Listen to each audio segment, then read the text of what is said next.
പൗലോസ് അപ്പോസ്തലൻ തിമോഥെയോസിന് എഴുതിയ 2-ാം ലേഖനം അധ്യായം 3 വാക്യം 12. എന്നാൽ ക്രിസ്തു യേശുവിൽ ഭക്തിയോടെ ജീവിപ്പാൻ മനസ്സുള്ളവർക്ക് എല്ലാം ഉപദ്രവം ഉണ്ടാകും.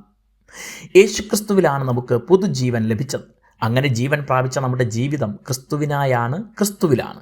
മനുഷ്യൻ എന്ന നിലയിൽ ഈ ലോകത്തിൽ തുടർന്നും ജീവിക്കുന്നതിനാൽ, ജഡത്തിന് ബലഹീനതകളുള്ളതിനാൽ എല്ലായ്പ്പോഴും നമ്മുടെ ആത്മീയ ജീവിതം പരിപൂർണമാകണമെന്നില്ല. നമ്മുടെ എല്ലാ ബലഹീനതകളും ദൈവത്തിന് നന്നായി അറിയാം. കുറവുകൾ പരിഹരിച്ച് ദൈവത്തിനായി ജീവിക്കാൻ ഓരോ ദിവസവും അവിടുന്ന് കൃപ നൽകും. അതിനായുള്ള നമ്മുടെ ആഗ്രഹവും ഹൃദയവും ദൈവം അറിയുന്നു.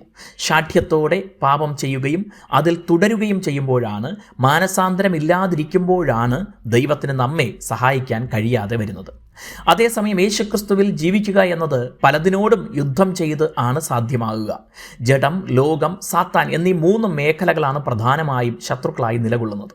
യേശുവിനായി മരിക്കാൻ ഒരു നിമിഷം മതിയാകും. യേശുവിനായി ജീവിക്കാൻ ഒരു ആയുസ്സ് മുഴുവൻ യുദ്ധം ചെയ്യണം. അതിനായി ഓരോ നിമിഷവും തന്നെത്താൻ ത്യജിക്കണം എന്ന ആശയം നിങ്ങൾ കേട്ടിട്ടുണ്ടാവും. ലോകത്തോടും ജഡത്തോടും സമരസപ്പെട്ട് ജീവിക്കുന്നവർക്ക് യഥാർത്ഥ ക്രിസ്തീയ ജീവിതം സാധ്യമല്ല. കേവലം പേരിൽ മാത്രം ക്രിസ്ത്യാനി ആയിരിക്കാൻ അത് മതിയായിരിക്കാം. എന്നാൽ യേശുവിൻ്റെ കാൽച്ചുവടുകളെ പിന്തുടരുന്ന നല്ല ശിഷ്യരായിരിക്കാൻ ക്രൂശെടുത്ത് പിന്നാലെ ചെന്നേ തീരൂ.